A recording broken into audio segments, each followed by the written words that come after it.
What's going on, everyone? This is Evan. I hope y'all are doing well. I'm making a video sharing what I am making tonight, and we're making some black beans, organic black beans here. I'm actually doing this little recipe, but in my own variation here, so y'all can kind of see what the recipe entails. It's not too difficult.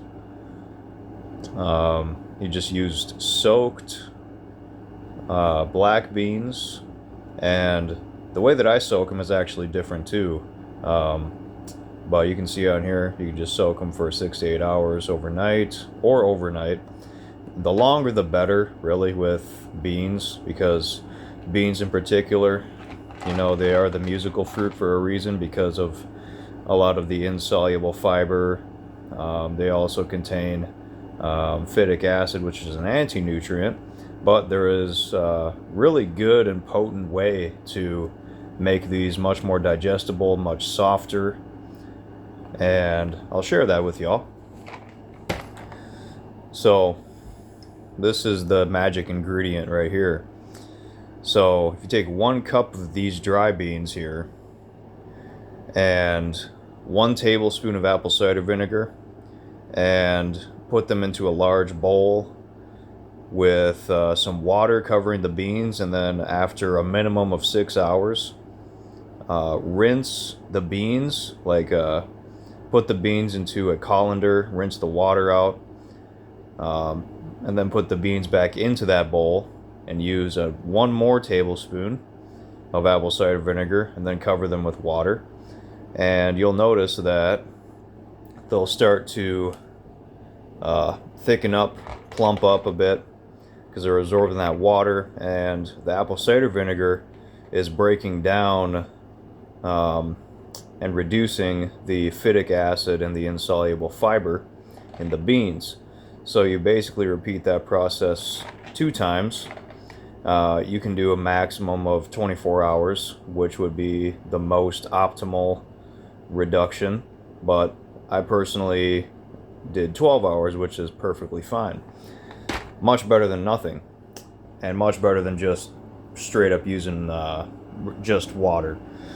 So got my 5 cups of water in here, put my beans in after I had done my second apple cider vinegar solution type of thing, rinsed the beans, put the beans in here, brought it to a boil, and I've got it down on low, or just between low and 2 here.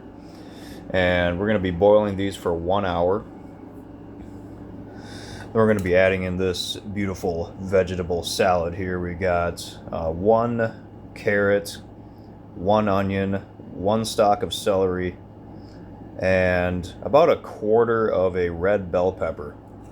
So this will be going in at the end of the hour, and we'll boil this for about 20 to 30 minutes while the beans continue to cook. And usually when you soak the beans for this long, they're usually done by the hour mark, but a little bit more cooking is still not a bad idea. Also, another thing that I want to mention is, even after soaking these beans twice in that apple cider vinegar solution, once they get to a boil, you'll notice foam on the top.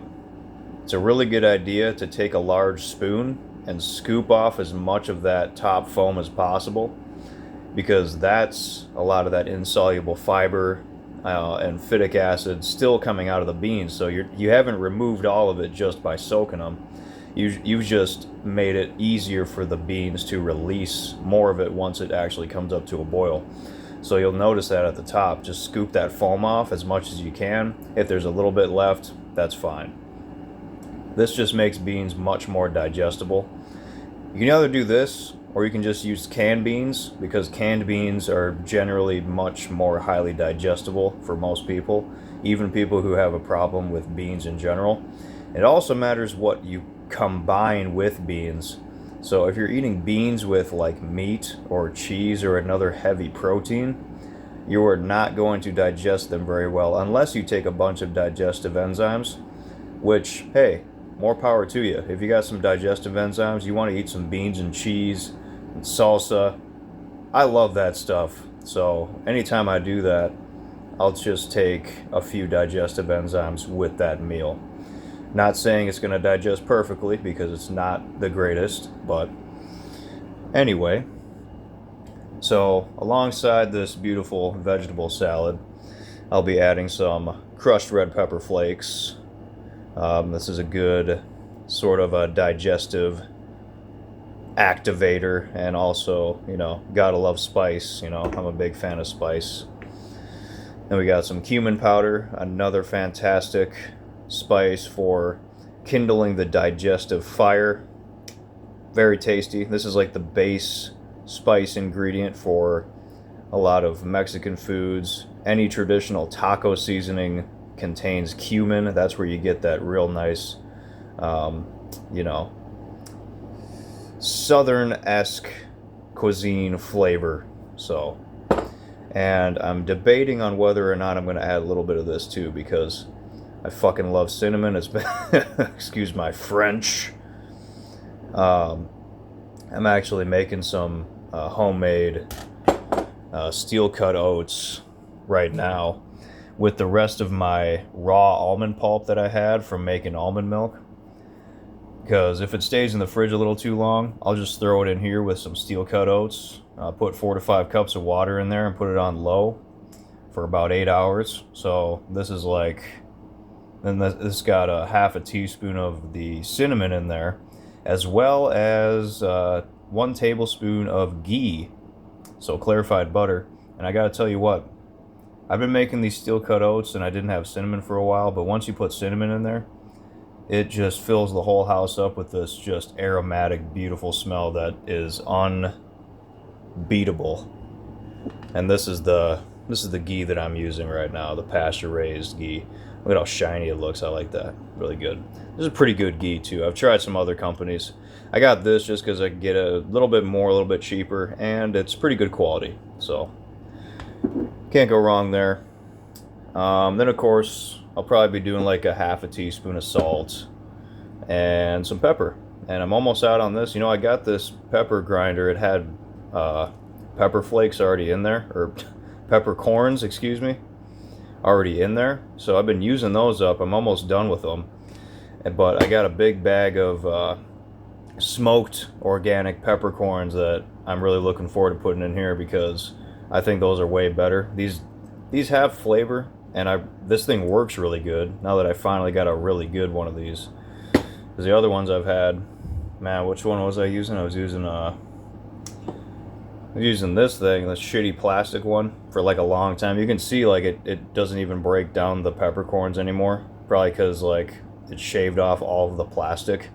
So yay microplastics, right? That's why we're on detox protocol, you guys.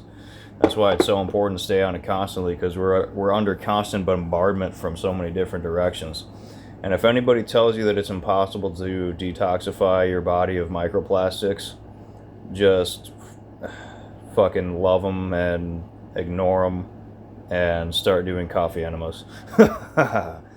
And also, I gotta mention this too, sulforaphane is supposedly a really good supplement for detoxifying microplastics from the human body. So there is sulforaphane in supplement form. And you can also get it from like sprouts. Broccoli sprouts have a lot of sulforaphane. A lot of certain vegetables with a lot of sulfur, particularly sprouts. Like 1 cup of broccoli sprouts is like a really high dose of sulforaphane.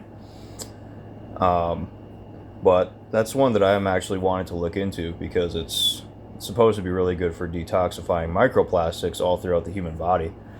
So, just ignore the haters. Everybody's gonna hate.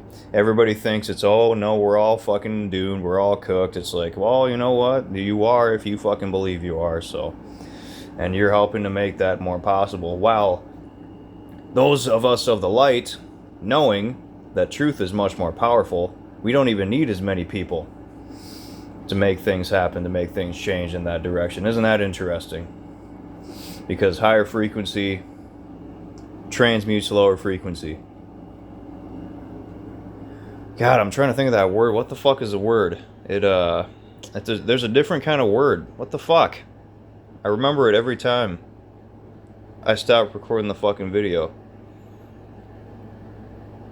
Oh well, I don't fucking care. Hope this was a cool little recipe idea. Very simple. You don't need a whole lot of stuff. This is all really cheap. This is all organic too. All of this stuff here. Just organic carrots, organic celery, organic red bell pepper, organic onion. Oh yes, I've totally forgot. I'm not going to chop these up yet, but I got some beautiful organic garlic cloves here. And this is the brands, the Spice World brand, organic ones. Finally found them again at the place that I go to. They hadn't had them for a bit, or they were hiding somewhere. But they seem to get bought up pretty quickly. But I'll chop these about 5 to 10 minutes before adding them in to the soup. Because once you chop them, the allicin in the garlic, which is the sulfur compound, starts to release. And if you're going to cook with garlic, it's a good idea, or like if you're sauteing or boiling or whatever, chop it and then let it sit for a maximum of 10 minutes and then start to cook with it. Because then it's released all of the allicin, all of the sulfur compounds. And because after 10 minutes, those sulfur compounds start to degrade. And in the cooking process, everything infuses into the food, so then you don't lose the allicin. I'm not sure if that's exactly the way that it works, to be honest, but raw garlic, if you eat it with a high fat or a higher fat or some type of healthy oils, you'll get all of the allicin that way. So who knows, I might go that route here too, because I think I'm going to add some ghee to this soup.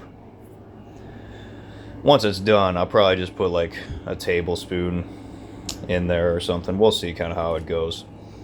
But hope you all enjoyed this video. If it was informative, that's awesome. Leave any comments, feedback if you so choose, and more recipe videos in the future, God willing. And God bless y'all. Until next time, shred onwards and so forth, warriors.